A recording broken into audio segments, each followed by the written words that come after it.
Hey everyone, good morning, good evening, and good afternoon from wherever you're watching from. Welcome to Savage Saturdays, episode 3. I know, 3 weeks in a row I've managed to get a live stream up, so how good's that? So welcome to episode 3. Last week we had Gerry Cooley on. It was a real pleasure to have him on as we talked about all things SSB with him and about his campaign. Before we get into today's guest, I do want to run through a couple of things with you guys. Touching on Gerry's campaign last week, we'll share a screen with you guys now so you guys can see. Bang, there we are. So as you can see, there's been some serious progress made since last week. He's almost doubled his backers. He's crushed his goal. Still 19 days to go, but yeah, guys, it's a great campaign. Fellow SSB member Gerry Cooley, absolutely killing it. Like last week, we went through all the bits and pieces here. The art's fantastic. So, yep, that's just a bit of an update as to Gerry and how he's going at the moment. Going really, really well. This week, I want to show you guys another thing as well. Our first week, we had Jason on our leader of the SSB. He's got we spoke about our campaign launching on March 14th.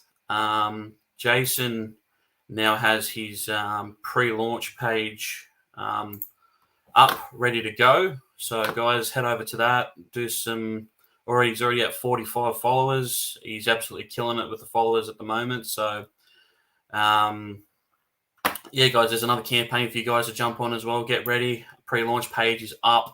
March 14th is the date. Get ready for it. It's going to be absolutely killer. It's going to be gory as shit.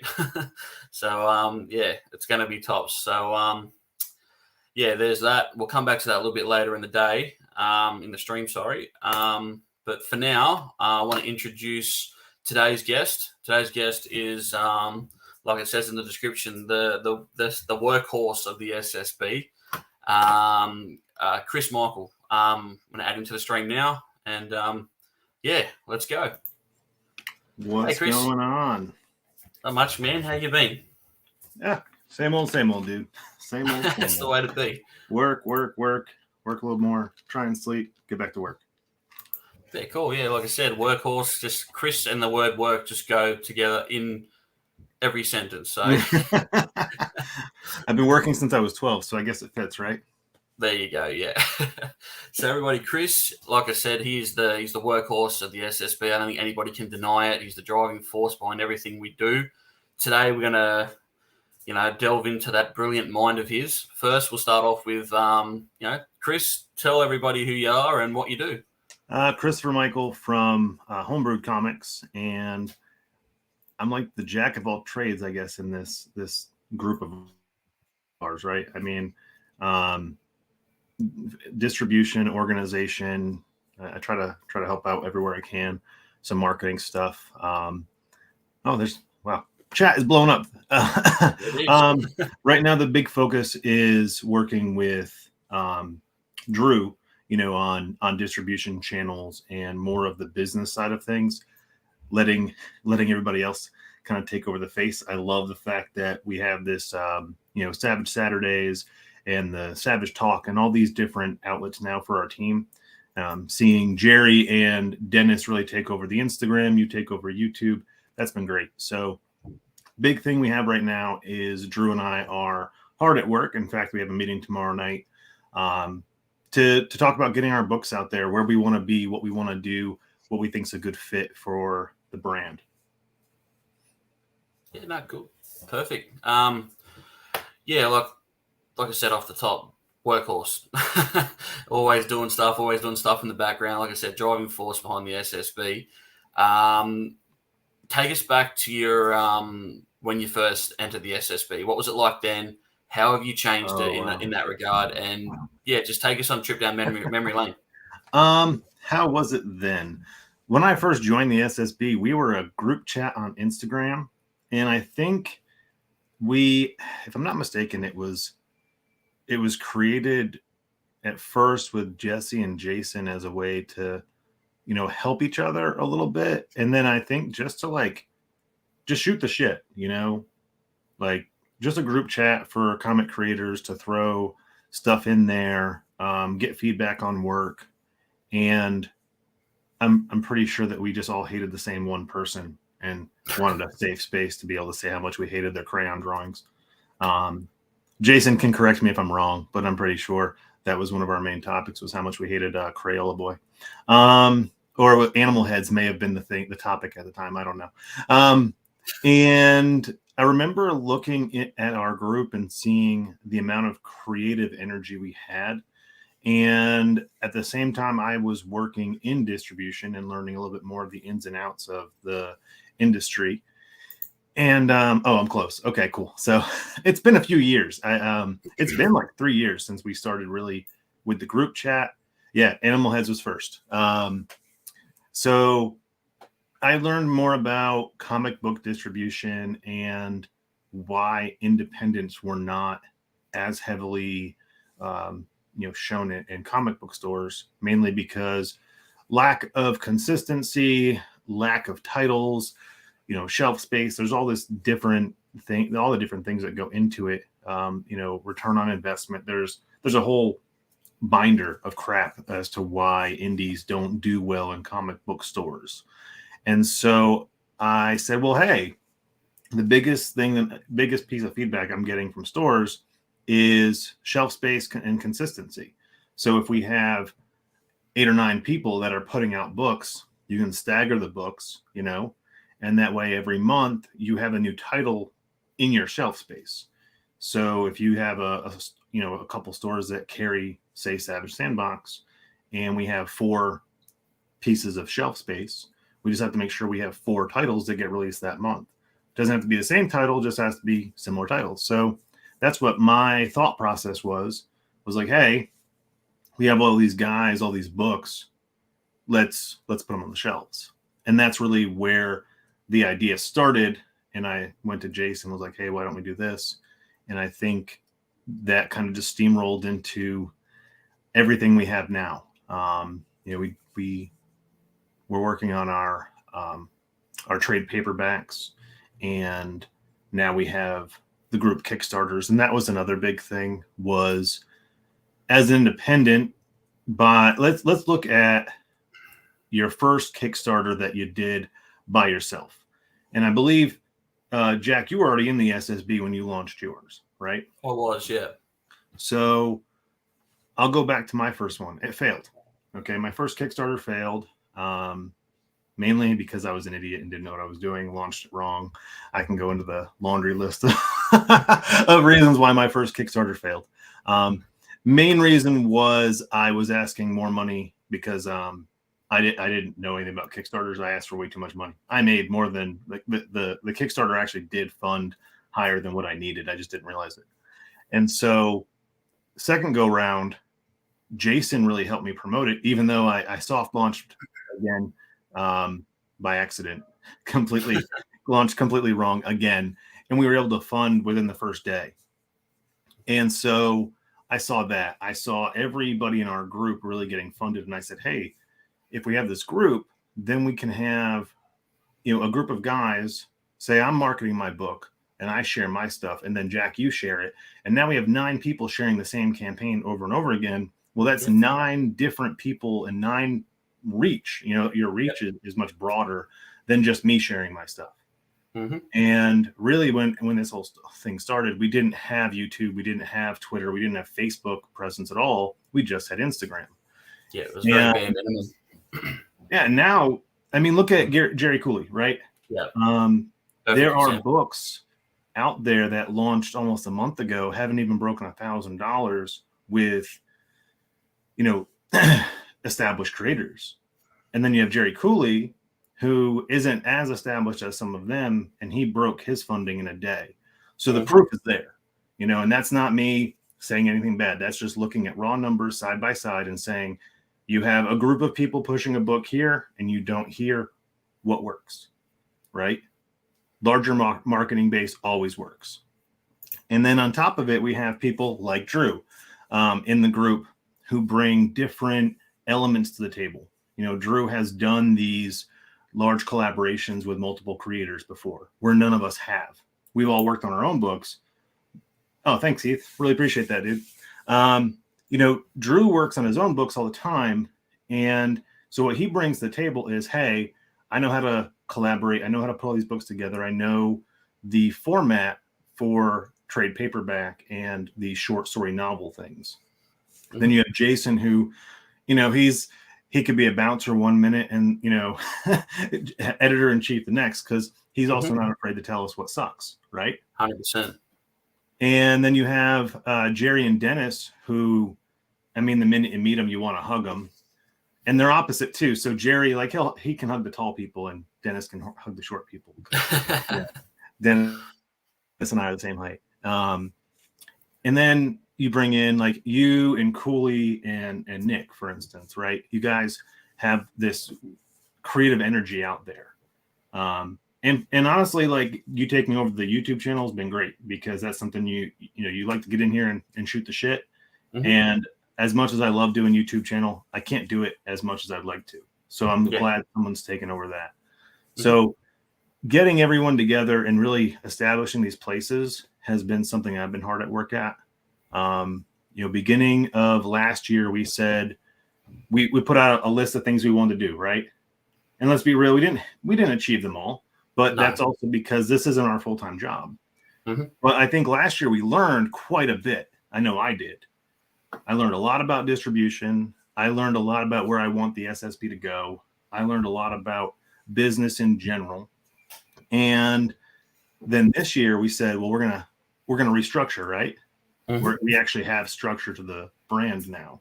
Whereas last year it was very loose and very like more of a hangout with benefits kind of thing. Mm-hmm. Yeah. Now exactly. It's like, hey, there's rules, regulations, and we're kind of forming this publishing company versus before, where you're more of a distribution like umbrella, where we're really navigating toward that actual publishing company. Yeah. And where I think we're doing it differently, and I'm not going to say better, but differently than other groups that are out there, because you see them. These groups pop up left and right on social media, Facebook, these things. Lots of creators want to come together for the same cause. And let's just say that they want to have a shared universe and they have 50 creators that are doing the same thing.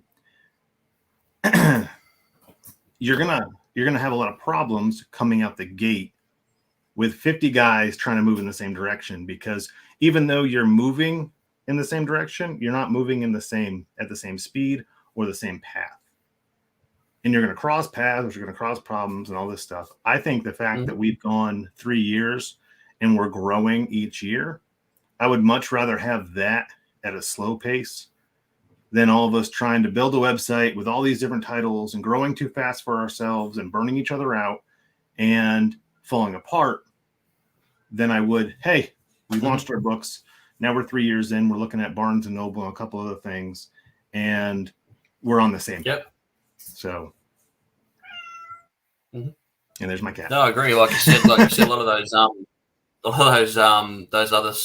sort of, groups in that. I think you see there's a lot of ego in those groups, whereas and there's like no like chain of command, no hierarchy or anything like that. Whereas this year, like you said, I think that'll be the difference with us, because like you said earlier, like we've established a hierarchy now. Everyone's got a job.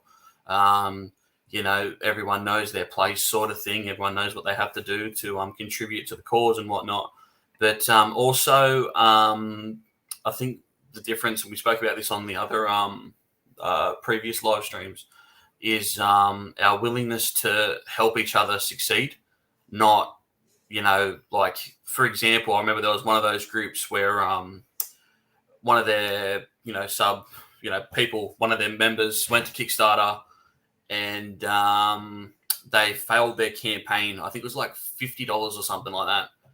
26. It was $26. It was nothing. Someone just had to adjust the pledge. You know what I mean? And they let it fall through. And I think it's testament to the fact that, I don't want to, I just think that our group is a little bit more organized and a little bit better hearted when it comes to that sort of stuff. I tend to agree, Chris. I do agree. And even outside 21. Okay, I thought it was 26. It was in the 20s. Even outside the monetary value that we bring, because let's just face it, we can't all drop money on campaigns. And it's not expected. That was just an example, yeah. You know, I mean, let's you stumble over my own words. This year's tough for me, right? So I'm not going to be able to pledge like I used to, and everyone understands that. You know, Yeah. I lost one of my jobs this year, and that puts me in a financial situation. Yeah. I like being married, so you know I'm not going to put my marriage in jeopardy over a book. But that doesn't mean that I'm not going to back. I just probably won't be able to back where I want to normally. Yeah. So you're going to see me sharing more. You're going to see me kind of hyping it up a little bit more, because where I can't, you know, fill in that void monetarily, I'm going to fill that void by shoving it down my followers' throats and saying, hey, check out this book, you know. Yeah. Like we can joke with the buy my book thing, but that really does work, you know. Different people are on at different times on Instagram. So as long as you're sharing the campaign in the morning, sharing it in the evening, you're going to be okay. There's, again, to that point about that campaign, right? With that group, when that person wasn't going to make it, we didn't even see them sharing it and saying, hey, every dollar counts. It was just that person pushing and pushing and pushing. And out of the 50 people that probably saw that in a day, not one of them did 21. I felt bad, to be honest with you, because I liked that book. I backed it. Yeah.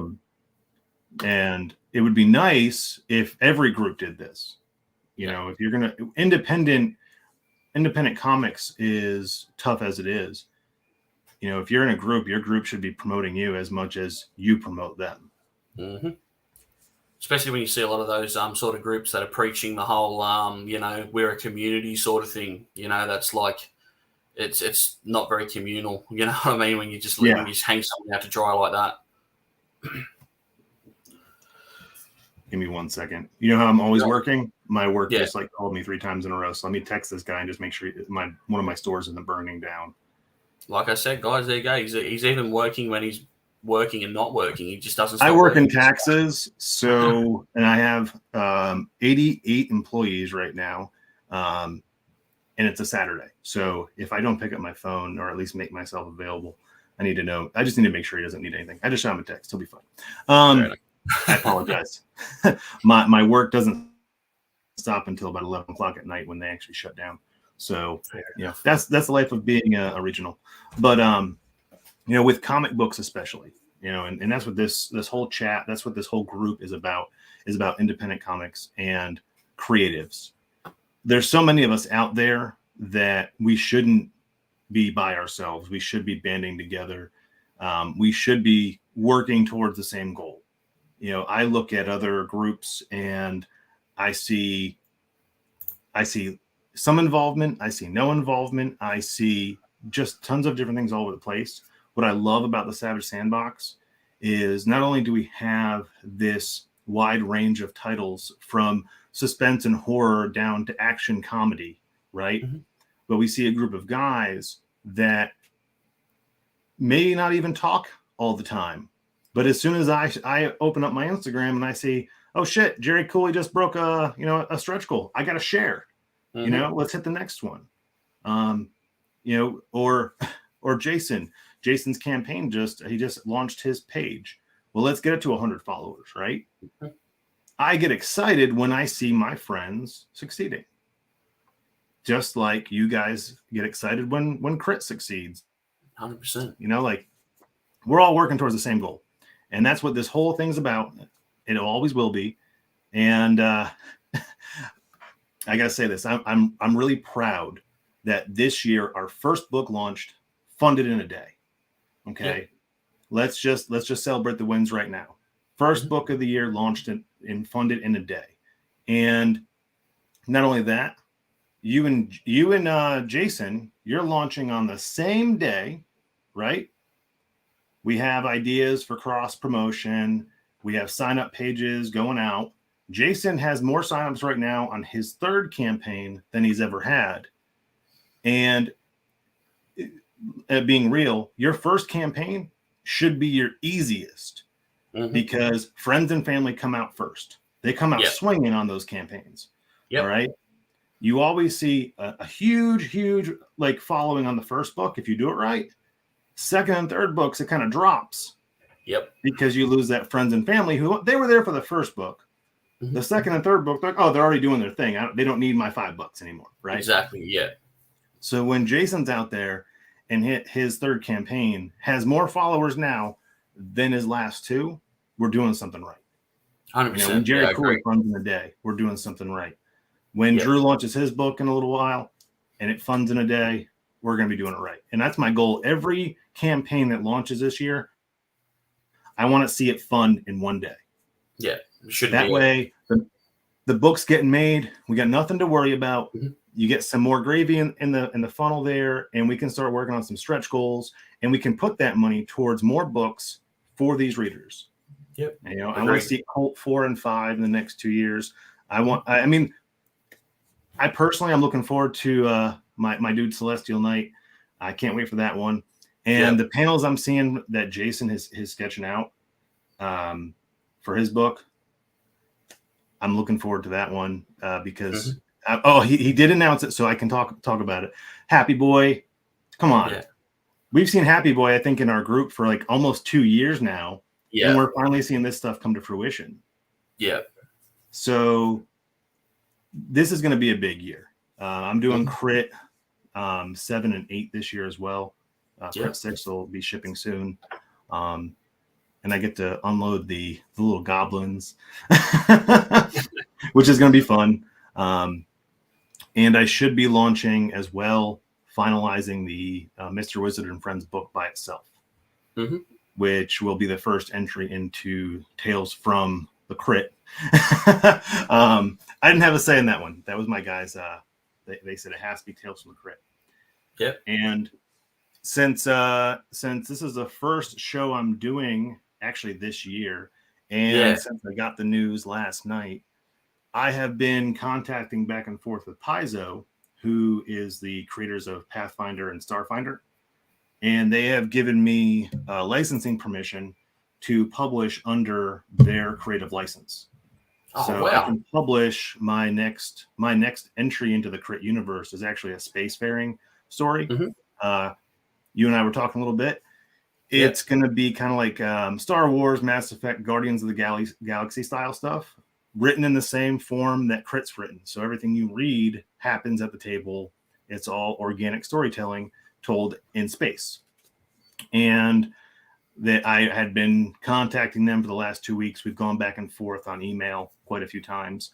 And I gave them my outline, my idea, and they sent me a creative contract last night. So I will be partnered now and licensed be able to, publish licensed material through Paizo, which is really cool.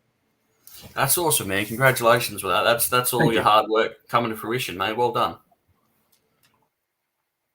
Yeah, well, I love that because, I'm the D&D nerd here. So in tabletop gaming, the Wizards of the Coast, the big dogs at Dungeons and Dragons really dropped the ball with wanting to redo their OGL, their gaming license. And when that happened, I don't know if you saw on my Instagram, I actually dove into the legal side of things since Crit is based off of Dungeons and Dragons. I wanted to make sure I was protected. Luckily, because I never published my actual game that goes along with Crit, I was. And I haven't made the monetary threshold for them to come after me. So as soon as that happened, I reached out to Paizo because we want to put the Crit game out. And I said, hey, this is the comic book we have. This is the plans for the future. Where do we fit in with you guys? And, if you're familiar with Critical Role, they have that cartoon on Deus Machina on Amazon. They're similar to Dungeons and Dragons to what Crit is, with what we're trying to do. And so I said, hey, this is like my plan, and they liked it. So we're going to actually reformat the Crit game that we were working on to fit inside the Paizo system so I can still launch the game and then move forward with the sci-fi stuff. So we'll still be able to do this Crit Universe game. We're still going to be able to do the space stuff that we wanted to do. And I have one of the biggest, tabletop publishers. I got creative license from them. So it's just really cool. I haven't told anybody yet because I got the email last night. So here you go. You hear it first. That's awesome. Yeah, man. Well, that's really awesome news, man. And that's credit to your hard work that you put in there to get the backing from such a big company like that. And yeah, no, I'm really happy for you, man. That's some awesome news. I wasn't expecting that coming into this. That's so cool. Yeah, we had decided to do, so they have a couple different options that you can do as far as like creative licenses. And we could essentially just play their game and put content out based off of their existing universe and game. And then they would actually own part of my business and have sayings within my business.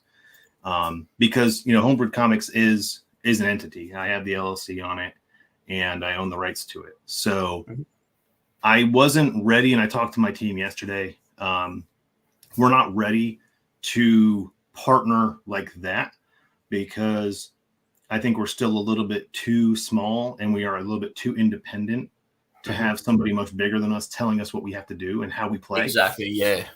This gives us that freedom to not only utilize the world we've already created within the Crit universe without having to put a hard stop to that. So we can continue this universe, and this space story I'm working on takes place 1,000 years after Crit. So everything that you read in the book of Crit creates the world and the setting that we're using in this next entry, and they have no say. They can't tell us what we can and can't do. We are able to use their rules, their setting, their characters, everything, and we're licensed. So it's actually really, really freaking cool. I haven't been able to let it sit in and all that yet. So it is actually really, really awesome news because I think it opens us up also to a new audience. I get to join the ranks of Drew and Dennis over here, and I know Jason's working on his space stories as well. But I finally get to do my true passion, which is sci-fi. Superheroes is fun. I love superheroes, but I'm a Star Wars geek through and through. Every Star Wars book I have up on that shelf, if you see behind me, it's all Star Wars books. I've probably read 50, 60 Star Wars books. I have played Mass Effect. I play it yearly. I play through the trilogy every year. I play it all the way through. It's my favorite story ever written. And now I get to create my own sci-fi universe. And as this kid growing up on George Lucas and wishing one day that I could even just shake his hand, now I get to kind of follow in those footsteps and create my own sci-fi universe, which has been a dream of mine since I was like 6 years old, playing with my Luke Skywalker and Han Solo. Yeah, that's awesome. Like, it's a step in the right direction because I understand. I know that you want to, delve into more things other than comics too, right? You want to eventually turn Crit into a TV series, an animated TV series, and stuff like that. So, yeah, to get the backing of a big company like that, it really does show that you really are moving in the right direction. That your IPs are really gaining traction and stuff like that. They said something in an email that no one had said yet. They said that my story is, let me find it up. Your story seems like a combination of both live action play experience and a comic that immortalizes your story, which is very different. And I was like, that's from a huge publisher. So I'm stealing their words because it's immortalizing a story. I hadn't used that yet. And I was like, totally going to steal that. That's great. That's most definitely a testimonial. That shit's written. I know, from a massive publisher. I looked at their Kickstarters and they do like $500,000 and $600,000 on the minimum. And so I was like, oh wow, I get to tag that. And right now with the way the tabletop gaming world is, hopefully I can tap into some more of that because they're looking outside of D&D now. So very excited. I'm glad I can share that with you all at once here. like I said, really hasn't settled in with me yet. I just now started fleshing out my ideas. So you'll see I've actually got a giant binder in one of my stores that I've been working on. When I'm on my calls, I'm like, I have all my Starfinder stuff, and I've been highlighting and making my plans for my universe. That'll probably come within the next 6 months. You'll start hearing rumblings of that.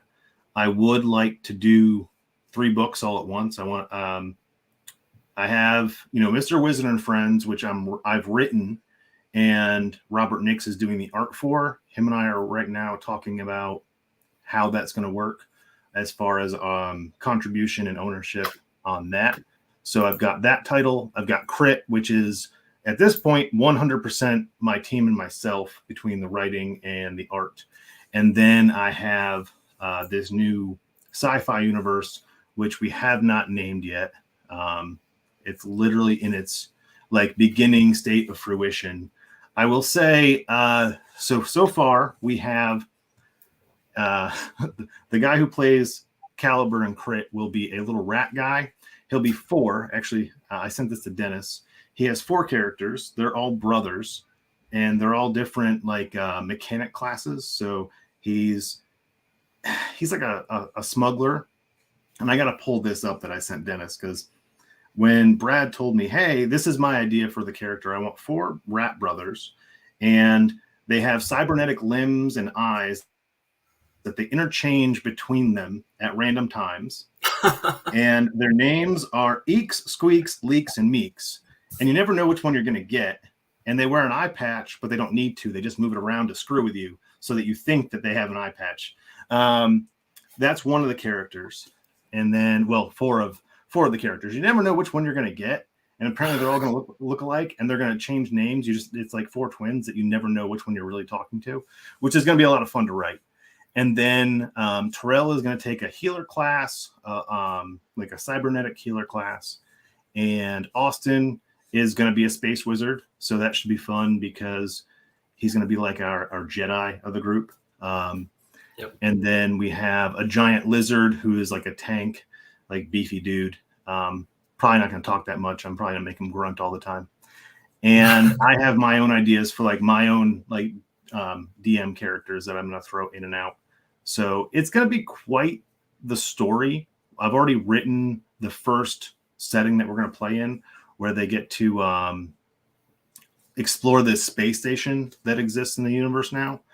And so it's going to be really cool. I'm going to have, a superhero story. I'll have a sci-fi story, and then I'll have an adventure story all together. So you're branching off into doing other things, not just sticking with C.R.I.T. Was that always the plan, or is that something that, because I know you're a big Todd McFarlane fan, and I kind of feel like me and you're on the same page, where Todd came out and said he's just going to do Spawn for 50 issues, nothing else. And that's my plan with Colt.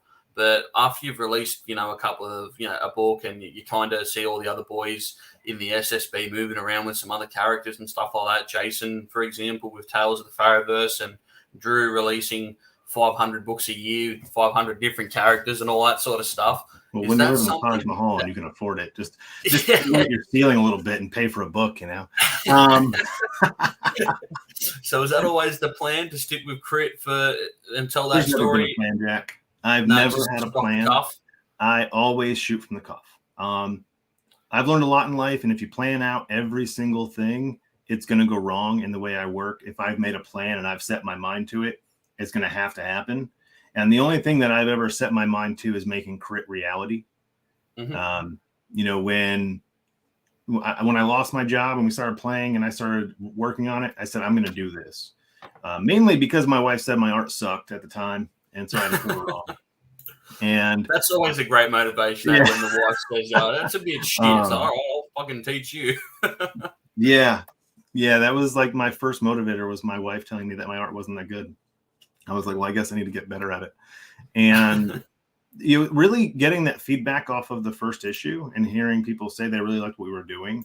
It's one thing to enjoy something like, when you play a tabletop game, you and your friends are invested in the story. So of course you're going to like it. You have an emotional connection. That's your character. That's, something you've created and you've been part of. So of course you and your friends are going to like that story. But when we have people coming back book after book after book to support that story, that means the world to me. That means the world to my team. And really, we've even said we probably still wouldn't be playing Crit if it hadn't been for the feedback on the comic book. We probably would have found something else, moved on to something else. We've gone back and forth between Star Wars and other campaigns, and we probably would have moved away from it. But the fact that people enjoy what we're doing, we can't replace that. So again, there's no plan. I never thought I'd even put Mr. Wizard and Friends out. It was an idea I had last year to like filter into Crit, and I've gotten some cool feedback on it. So I was like, hey, I can create a short story out of it. And then this space idea, I will say that I was inspired by Jason, Drew, and Dennis with that one, because actually I've already talked to Jason also about a crossover with one of his characters that really fits into the universe already.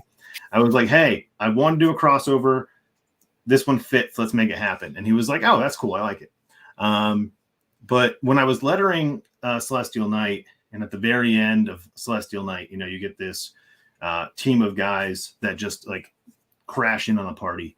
That was like, oh man, I really want to do sci-fi now. And then we brought Drew in, and Drew has really, like, as a kid, if I had found Drew's book, any of his sci-fi books, to be honest with you, but you know, Caspian Porter, a space book about riding around on dinosaurs with that cover, like I still look at that cover, and if I was a little kid and I saw that, that would immediately be my favorite story, because as a kid, sci-fi and dinosaurs were my thing. And so seeing all of you guys doing the thing that I love was like, all right, I need to figure out how to do this. So with your campaigns, I've noticed as well, you out of all the campaigns I've seen on Kickstarter, your ones are how should I say, like you go above and beyond. For example, like you don't see this sort of stuff in other campaigns, like, you know, figurines, plushies, and you sure as shit don't see people releasing their own energy drink. Where does all you're already very hardworking. Like you've already got your plate full all the time. You know, like you said, well, we just saw you had to take a bloody work call on a Saturday night. Like who the fuck does that? But why do you do it? Why do you continue to just every time you go to a campaign? Why do you continue to just up the game? Like, for example, with the energy drinks last time around and the caliber figurines and stuff. Like, when does enough too much become too much for you, or is there no limit to that? I'm only limited by A, my budget, and B, my imagination. And they kind of go hand in hand. So I really like to keep my imagination within my own budget. This probably goes back to when I was a kid. My nickname in high school was Crazy Sailoff. That's my actual last name is Sailoff. And when I was in high school, every weekend, my friends and I, what's up? My friends and I, we would go to like concerts. We'd go BMX riding. We do all this fun stuff when I was a kid. I was poor as crap. And to be honest with you, I used to get just ridiculously hammered every weekend from the time I was like 15 on. I had a really bad drinking problem, to be frank. I gave up drinking when I was in my mid-20s because I had almost drank myself to death. And every weekend we would go and do something. And every Monday at school, we would be able to come to school with these cool, crazy stories about stupid stuff that I did. We'd go to concerts, and I would climb literally to the ceiling. It was a 200-meter ceiling, and I know that because at the top of the ceiling, I had a 200M line on it. And I was hanging from the rafters at a Three Doors Down concert. I got kicked out, escorted out. I literally climbed this I-beam until the very top of the building. And how that had started was I climbed about 15, 20 feet in the air first because I'm short. My friend was like, hey, do something stupid. Climb that pole and do that, you know, because I was drunk. And so I did it. And then somebody else copied me. And my friend was like, are you going to let him beat you? And I was like, no, I'm not. mind you, I'm like 16 years old at this point. I climbed to the ceiling. I'm hanging with one hand from this rafter, like this metal pole on the rafter. I'm surprised I didn't fall to my death. I'm not gonna lie. They had the spotlight up on me. The band stopped playing. It was I can't think of the band that was playing, but it was right before Three Doors Down, and the whole crowd underneath me just clears, and I just see security coming in, and I climbed down the I-beam. And I cut my clothes up because on the I-beam, there's like sharp things on the side. I'm like shredded. My clothes are all messed up. I'm bleeding. And security is like yelling at me. And I was like, I was just trying to have some fun, you know? And I'm beyond drunk. They kick me out. I'm too young to get in trouble. So they just kick me out. They don't call the cops. And then I drunkenly stumble into Three Doors Down bus because I really need to use the bathroom. And there was just a bus running. So I knocked on it. I said, hey, can I use your bathroom? And it was 3 doors down. And they're like, hey, you're that guy. And so that was like the first big, crazy sail-off weekend. And every weekend we did something, it became, how do we beat the last one? Like I tried to jump on stage with Aerosmith and I got the crap beat out of me at that concert. Again, I was really young. And so every weekend it just became, how can Chris one-up himself? And so that's kind of what the campaigns have become, is like, how do I one up my last thing? And, you know, this one I do have already in the makings, another figure. I've already submitted the designs for that. And we have some coffee that I want to do because coffee exists in the game. So I want to make some coffee. I have more stuffed animals in development. I'm working with a design on that. And I don't really know where else to go other than I've done I did the metal books. That's coming with Crit6. I got to think, I want to do dice trays. There's like a whole list of things that I want to do. Like I said, I'm just limited by my budget and my imagination. Yeah, I was going to say, I'm sure you'd find something to come up with, something crazy to whack into the next campaign. I want to do like some really cool stuff. But again, it boils down to budget, At the end of the day, it's all about budget. So hopefully we can raise enough on the next Kickstarter. I can do something really crazy. I'm sure. I'm sure that's more than achievable with the product that you have and how hard you work and market. I'm sure it'll be fine. So after I know we just spoke about how you say you don't really plan anything. I'd like to ask on this show as we get closer to the end of it. Where do you see Crit in 5 to 10 years? What's your goal for it? Or actually, on the broader spectrum, Homebrewed Comics. Because where do you see Homebrewed Comics, in the SSB in 5 to 10 years, or beyond the SSB? Well, what's your plans? What are your aspirations for the brand? So in 5 years, Crit will be right at like 8 years old. My goal by 10 years was to have the animation in the works. I've already talked to some people on how to get it going. It's nothing that's going to happen overnight, especially with the budget we have, I'd like to have a big enough following to where maybe we can do either a crowdfund to get the first episode done so I can pitch it. And that would be a different crowdfunding though. There's actually a crowdfunding site just for animation and movies.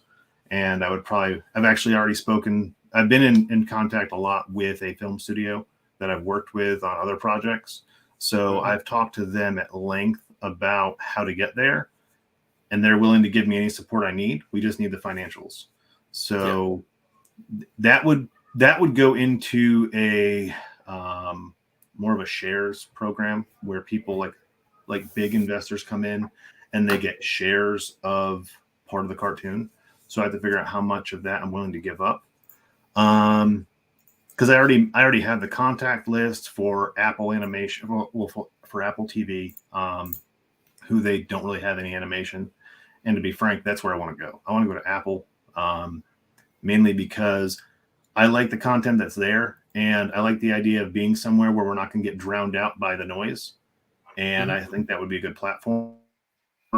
I do have contacts at Hulu and contacts now at Netflix. At least the list. I haven't talk to them, but I'm building those lists.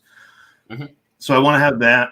I want to have the game actually, like our game module, put out, within 8 years. I think that's more than a reality.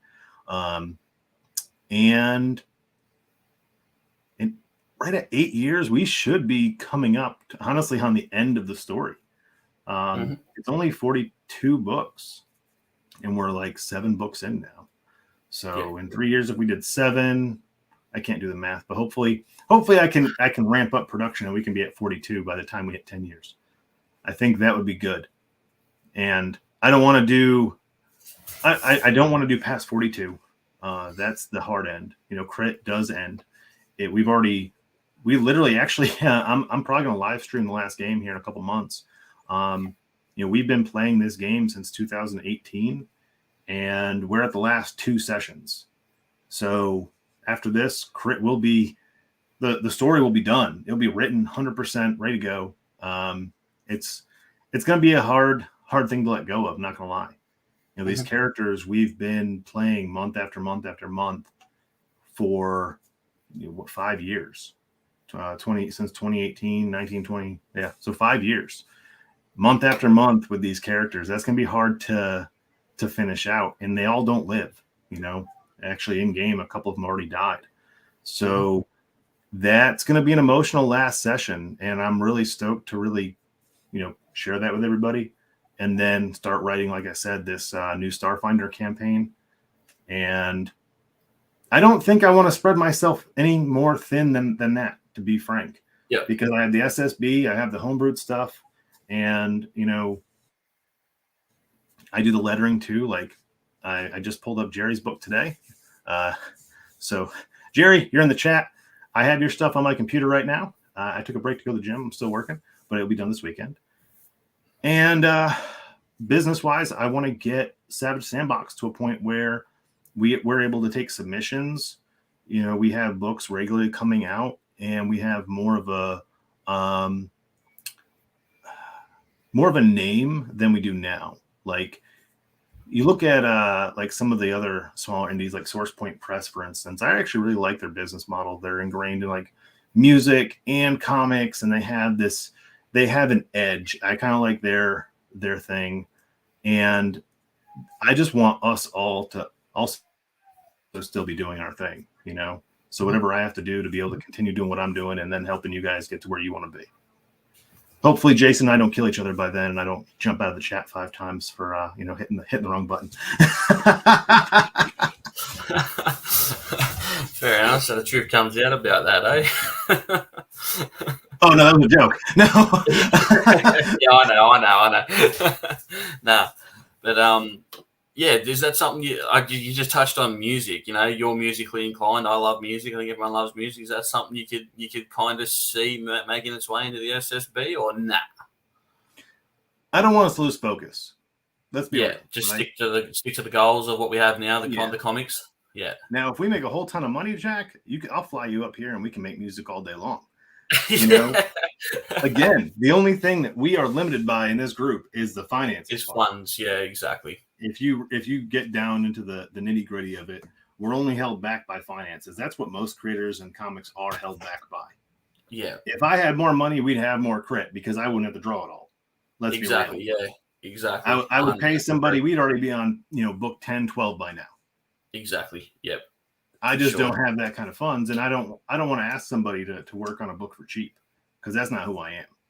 I'm exactly the same way in that regard. Yeah, it's a small little niche industry where it's not, you're not really in it to get rich. It's not a rich. It's not a. Oh, really? Unless I'm in the wrong place then. No, unless you're like an absolute superstar, like the McFarlanes and Jim Lees of the world. Like I don't think it's. I think a lot of people. Well, they were superstars prior. That's the thing. They cut their teeth on the biggest books in the industry: X-Men, Spider-Man. The only one that really, I think, if I'm not mistaken, and I could be wrong on this, and I'm open to criticism. The only one that was creating his own characters for Marvel prior to that, the big one was the guy that draws the really square guns, and we always make fun of him. I can't. Oh, that guy, Liefeld. Thank you. Yeah. Liefeld had Deadpool. He had Domino. He had Cable. you know, and even McFarlane had Venom. You know, he created Venom, which was a big one. And I don't know if Jim Lee created anybody. I think he was just the artist. I don't know if he was just an amazing artist. He kind of changed the game. He made comics. He progressed into the next generation. Started to add a realism to his figures and stuff. Like the King of Anatomy and all that sort of stuff. He changed comics. Portacio, again, just an artist. Yeah. But you look at those guys that created Image, and they were just, and they, even in their videos, you know, they were the rock stars of the industry. Yeah. So when you're already that rock star, all you're doing is jumping from one band to the next. Yeah. You know, it's like Stone Sour. Stone Sour by itself probably wouldn't have been as big as it was. It's good. Yeah. But if Corey Taylor wasn't in it, hell, half of us would have never listened to him. Exactly, 100%. Exactly, you're exactly right. That's a good, yeah, definitely. And as from like, I cut my teeth in the music industry, and I've seen guys jump from indie bands, like little small bands, into big bands. You know, like I could go the list of people that I've met in the industry that you've heard of. You know, I've been on Killswitch Engage's bus. Those guys I've met multiple times. Of course, I'm from like the metal industry, so like I Warped Tour, you know, like all those bands I used to hang out with, and seeing where they're at now, they were able to jump into these bigger projects, and some of them again left big project into small projects and made these small projects huge. None of us have that background, you know. Like imagine, let's just say Dennis. I'll use Dennis as an example because he draws everything from, you know, every creator ever known. Like he's the workhorse as far as art goes in our group, right? Yeah. If Dennis had been an artist for any medium to large size book and then came over to his own book, it would be the same thing, right? Yeah. We just don't have that benefit that they had. And I'm not taking away from the talent that they are. But the reason Image was so big was because they had all these top names. 100%. Agreed. And now, I mean, Image still puts out some good stuff, but their biggest draw for me is Kirkman. Like, yeah, if Kirkman wasn't an Image anymore, I don't even think I would even pay attention to Image. I mean, really? McFarlane's always going to be there, but I think McFarlane at this point could just create McFarlane and he would sell. Yeah, 100% agreed. Yeah, that's true. But and it, actually, I just watched like a thing about McFarlane and how when he first started, he was never going to do any of the stuff that he's doing now. Like he wasn't going to do variant covers, and he wasn't going to do the gimmicks. You know, he just wanted Spawn to sell. And now Spawn's a gimmick. You got like 50 different Spawn titles out. But it was a good business move because it worked. Exactly. I mean, at the end of the day, it's about business. Yeah. He's one of the only titles right now competing with manga. You know, when he puts out a first book, it's competing with manga, which really, you know, DC and Marvel are like, I think they just reported it's like the 7th and 8th. I think they're barely on the top 10 for selling, you know, books and across the board. Gerry Cooley just posted something really funny. You know, as much as I like to talk shit, I could never ever go against saying the original Image team. Let's just be real across the board. If the OG Image guys got together and did anything right now, the comic book industry by itself would triple in value. Agreed. Just being real. Like if those guys were to be like, hey, Image just did their 30th anniversary and it was huge, but they did their 30th anniversary without Jim Lee, without these big names. Yeah. God, like Rob Liefeld, even though he's like the black sheep of the group, if you're like, hey, we're all getting back together for one big, you know, crossover event, man, that thing would sell more than any other book. Yeah, I'd buy it. Definitely. I don't even buy comic books from big publishers. I'd be right there. I'd be the first in line, drooling at the mouth. Give me some of that old 90s stuff, you know? Yeah. Agreed. It's one of the reasons why I really like Jason's work. Jason Jason's work is very 90s to me, which is one of the biggest things that draws me to it. Yeah, definitely. Like Jason, and another person that reminds me of that cool 90s style is Mo. Mo has that really cool, he just straight out of like a time capsule. I love his. I think it comes down to traditional artists. I think the traditional artists just have that really cool, old school feel to it, I guess. Whereas, us digital artists, everything looks, clean and pristine and look too nice sort of thing. I think that's where comic books, so you forget comic books are supposed to be rough and gritty and whatnot. But I'm currently like really obsessed with some of the more contemporary, like I've been Coelho. I can't really say his name right, but I was introduced to him because he did Dark Ages. And when he did Marvel's Dark Ages, it was the only Marvel title that came out in the past couple of years where I got into every book. I loved that whole storyline. I thought it was really cool.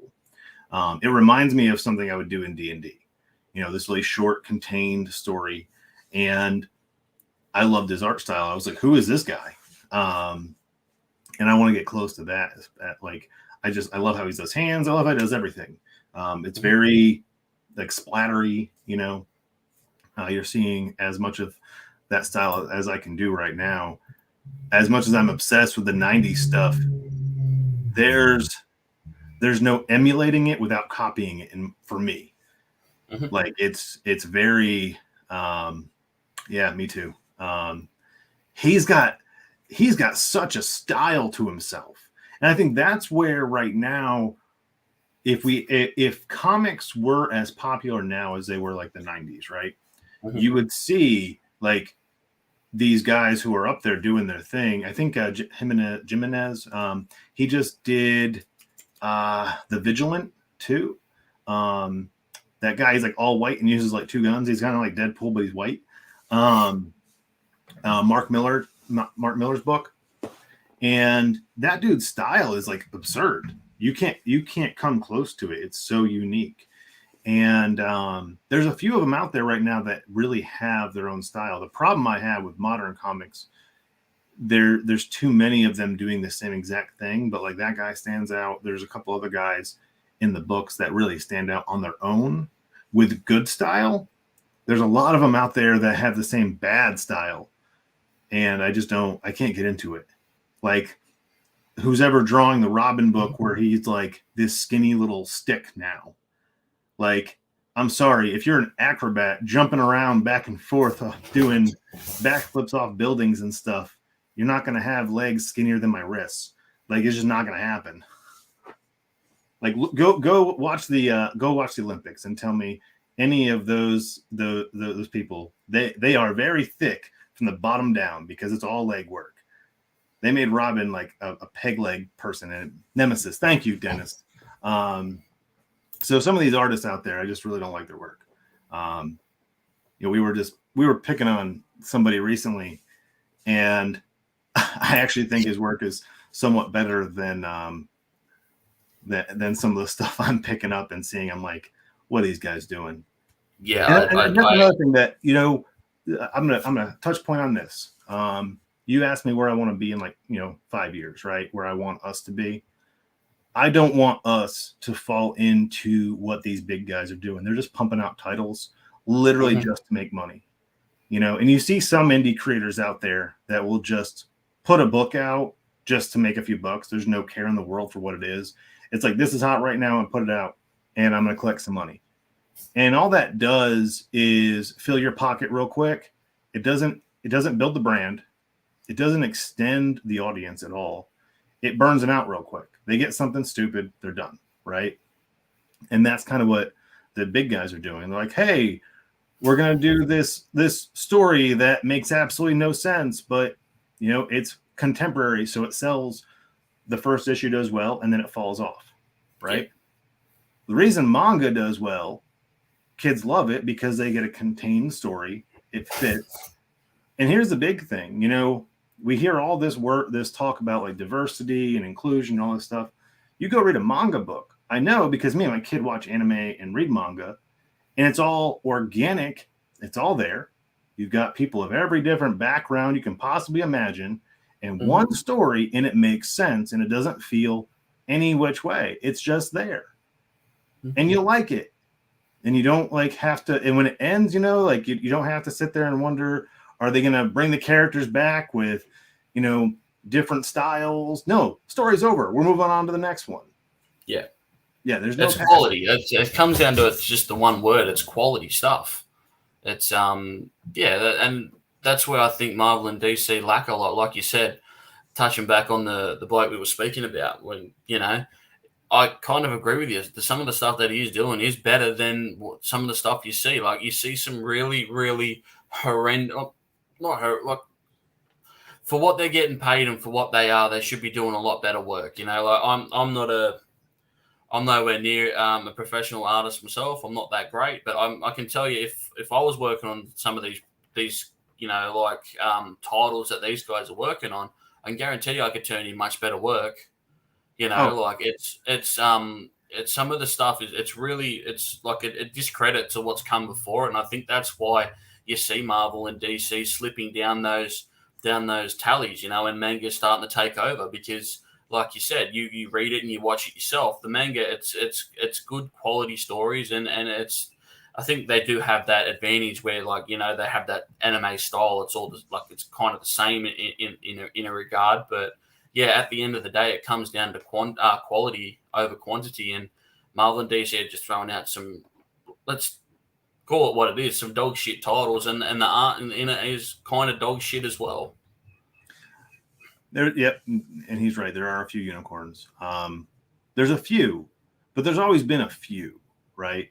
And the reason that we see manga, comics, although we're adults and we like comic books, right? Kids these days like manga. They like anime. As a father to a 12-year-old, all her and her friends talk about are anime and manga. Okay. And so if you want to tap into that market, you've got to find something that appeals to them. And it's not what they're putting out. There's going to be some kids, like, they literally have the entire corner of the movie industry, and they have no comics to go along with their movies. Right? Or think about this. You have the giant of the movie industry, and you're putting out movies that don't tie in at all to any of your comic books that you want to sell. The two mediums literally live together. If you go, like Black Clover, for instance, that's one that I read in My Hero Academia. If you want to know what's coming up in the anime of either one, you go read the books that are already out, and you get excited to watch the TV show. I know, because Terrell, we watch both those cartoons, you know, the animes, and I don't read the manga. He's like, oh yeah, I already finished the anime, and I'm 2 seasons ahead now with the manga. I know it's coming. Why? Because they're in line with each other. You know, let's talk about Invincible right now, right? Because that one's on Amazon. It's coming out again soon. That one ties really closely, not 100%, to the comic. So what Image did was like, hey, we have a story now that ties back into the comic, and it's selling comics. Because why? Why is it selling comics? Because it's connected. It's almost the same story. The Marvel movies, you can say what you want about the movies themselves. I'm not talking about the quality. I'm not even getting here and talk about Chris Hemsworth's ass being on fucking TV. But you go pick up Ragnarok, it doesn't match the one in the book. You go pick up Civil War, although Civil War might have been a good movie, or it still wasn't nearly as good as the Civil War comic book, and has nothing to do with the comic book. Winter Soldier, arguably one of the best Marvel movies to be made, still has nothing to do with the comics. It's its own closed story. So if you're a fan of this one, you can't say you're going to be a fan of this one because they're not the same. Well, it's not just that as well. Like you see them, like all these movies that they come out with, like Iron Man, you know, Captain America, and all that. You watch these movies, so you want to go and follow the comic books, but you walk into a comic book store now and you want to buy, you know, the new Hawkeye book. You're not getting Clint Barton anymore. You're getting Kate Bishop. Or you want to go and buy the new Captain America book. You're not getting Steve Rogers anymore. You're getting the Falcon. You know what I mean? I think that's where they shoot themselves in the foot a lot. Like as well as not telling the same stories that are in or at least tying them a little bit to the books. I think the fact that they're number one, because no one gives a shit about the comic books anymore. Let's be honest, it's a dying thing. They care about the movies and all that, but what's the point in making movies about these characters if you can't? They're trying to bring them back to the books, but like I said, perfect example again. Like you want to buy the new Iron Man book, it's like, sorry, we're not doing Iron Man anymore, but here's Riri Williams. We got Ironheart. It's like, but that's not what I want to read. So you find people turning themselves to alternate mediums and stuff. That just doesn't make sense. Let's look at Harry Potter for a second, because it's a hot topic, right? Yeah. And you can hashtag Harry Potter in here and we'll get a whole ton of views. But I'll do that. You talk about Harry Potter, the movies, when it came out. Every time one of those movies hit, the book sales went up. Okay? Yeah, it is a plague. Book sales went up. Although the movies were not exactly like the books sold. Why? Because they were tied together. It made sense. Mm-hmm. The books gave you a little bit more story than you saw in the movie. A little bit more. Maybe there's a couple changes. It really wasn't like a ton. There's enough to make like a book aficionado like bitch and moan. But let's just face it, we're always going to bitch and moan because we're nerds. We bitch and moan. That's kind of our thing. Exactly. Yeah. Right. Ask people, please. But at the core of it, it kept true to it. You look at, and I'm not going to talk about Rings of Power, but Lord of the Rings, the movies, they were very close. I'm not going to say exactly because they were close to the novels. The movies came out, the novels sold. Did Rings of Power do anything to further the sale of books? No. Okay? Not at all. Why? Because it has nothing to do with it. No. You look at The Witcher. Content. Junk food. The Witcher, they had the perfect opportunity to get a whole bunch of people into the books and into the video games. But they're nothing alike. The only thing that was even remotely there was Geralt, and they cut his lines down to a minimum, and they had the perfect person doing it, and they ruined that whole thing. You have a vessel to literally build your entire brand up. And that is one thing I can guarantee. The only way I will ever make Crit outside the comic books is if we can keep it as close as possible to the comics. That is it. I will never, ever. The only way you'll be able to do that is if you don't sell it. You'd need to be in control of it yourself. I think that's the only way you can do that. Or you'd have to you yourself. Yep.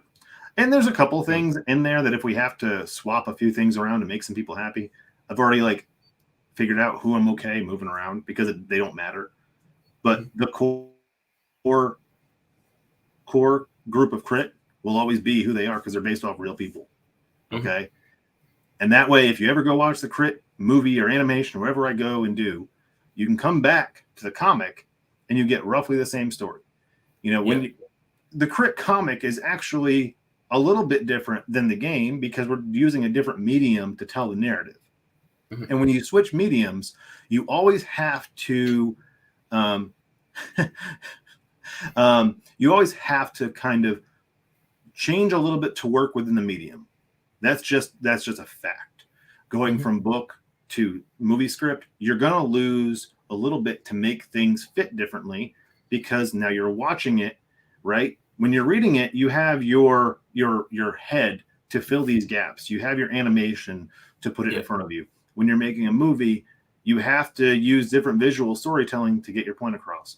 When you're doing a comic book based on something, you have to storyboard all these different pieces and you lose some of it, yes. It's one of the reasons why I have Calibur's Corners, because everything that I give you guys, it's literally shit that he does, but it doesn't fit within the realm of the comic, so I have to cut it, right? There's always something on the cutting room floor. But when you're literally building up an entire universe based off of a comic and they're not utilizing the comic to tell the story, you're doing it wrong. Sorry. It's all right. And I will need to go in about 5 minutes because my phone now, I've got 9 messages from work. That's my Saturday, people. I was just going to say, we're approaching on time anyway. We want to try and keep this under an hour and a half. But before, me and you, we could talk about this shit for hours. We've done it before on Instagram Lives and all that sort of stuff. So if you want to do it again sometime, if you want to do a shit talk on Instagram one night, I'm totally down. Because I can talk about my ideas about the industry, and because I sit here all the time, and actually Brad and I talk about this stuff all the time because our dream is to get Crit into an animated series. We don't see it fitting into a live action because we would have to cut way too much to make it work. But animation really works, and we're all fans of animation. I think DC personally should have never tried to do live action movies after the last Batman trilogy, because they own the space for animated films, and their animated films directly correlated back into their comics, and they made sense, and they did a really good job. None of their movies have done any justice for their comics. Agree. Yeah, I agree with that. Although I do like, I've said this before plenty of times, I do like the Snyder stuff and all that sort of stuff, but I tend to agree. I don't think they should have even bothered trying to compete with Marvel. With all the Marvel nerds out there, Marvel fans. It's one of those, I don't feel like they ever had stood a chance, just purely because no matter what they served up would have been, the whole Marvel versus DC bullshit. So, I like but yeah, they have their Superman. niche. As much as everybody hates Superman, that movie was well done. I haven't really liked anything after that, mainly because his Lex Luthor was shit. Okay, I'm sorry, Lex Luthor was shit. His the abomination of what he used for Doomsday was shit. And Justice League, his cut wasn't bad, except for when he put the nightmare sequence in, and all of a sudden we have Batman fucking Lois. No. Yeah, no. Bruce would have that would never have, and that's when I said, okay, I'm done. If they continue that storyline, I would have been done, because I he almost lost me on the Martha sequence. The only thing that stuck out to me was like, I've never put two and two together that they both have a Martha, right? Two different creators in two different times, and they both use Martha. So obviously Martha was a popular name back then. That's cool. But like, come on. That was like, did we just become best friends? So while I like the visuals that he used, visually, he's an amazing director. Yeah. Storytelling, he could have done a lot better. I'm not really excited for James Gunn's take. I think they did the fans a disservice in the past year, because the mess with The Rock and all that stuff of bringing Henry Cavill back, and then like they're going to lose a lot of fans because they took a massive shit in our mouth for that. Right. Yeah. Cavill has a fan base. Okay. Yes. And he doesn't have a fan base because he's a known action person or this. He has a fan base because they liked that he portrayed the character. Yeah. Like, you watch him in Superman, then you watch him in his other movies, and he's always the character. He's not Henry Cavill, right? When you go watch The Rock, you just watch The Rock. Yeah. Let's be real.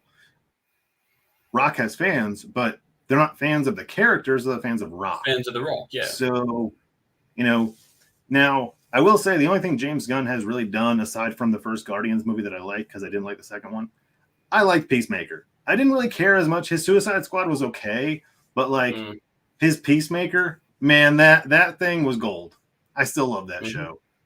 But I don't know if I'm going to be thrilled to watch him do Superman, because everything he does is stupid funny. And we need a stoic Superman. If he can't deliver a stoic Superman, then he's just going to lose the entire fan base. Yeah, look, I remember when they made the announcement, and when he was doing his announcement in his video, and they were throwing up images of the of the movies and the characters that he was doing, and even just out of all the images of Superman you have out there, all these great artists that have done him, like the Shane Davises and all that sort of stuff, and they threw up this really goofy looking, like him sitting there looking all doughy and shit. I'm just like, I really don't like the looks of this at all. Me and Luke are going to do an Unhinged on it in a couple of probably next week anyway. We've got a lot to talk about with that, but yeah,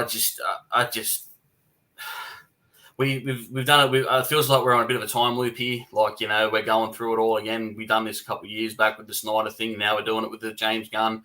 Really, I just don't care about it, to be honest. Like, all my focus is just on our sort of stuff now. Yeah. And it sucks too, because at least when DC was fucking up before, we had some decent Marvel movies that we could jump into. They weren't that great. They were okay. And now Marvel's kind of shit in the bed too. Yeah.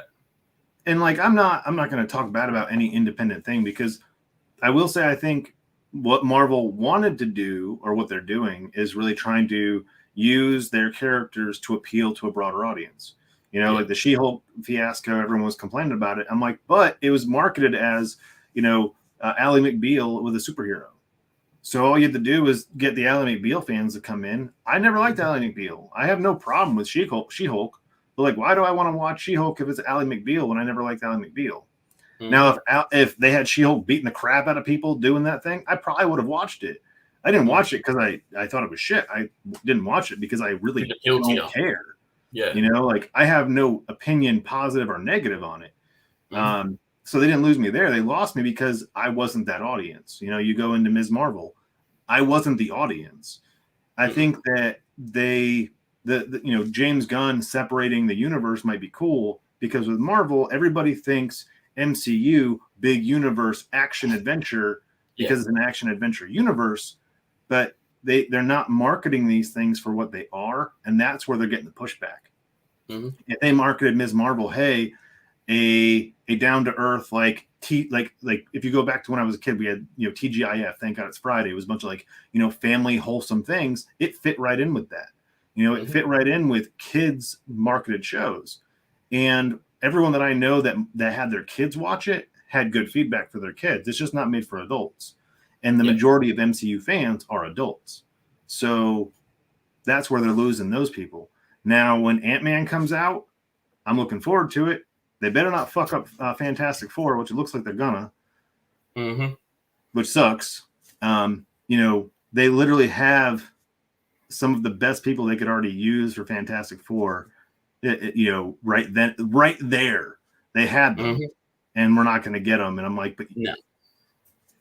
Yeah. So that's a whole other story.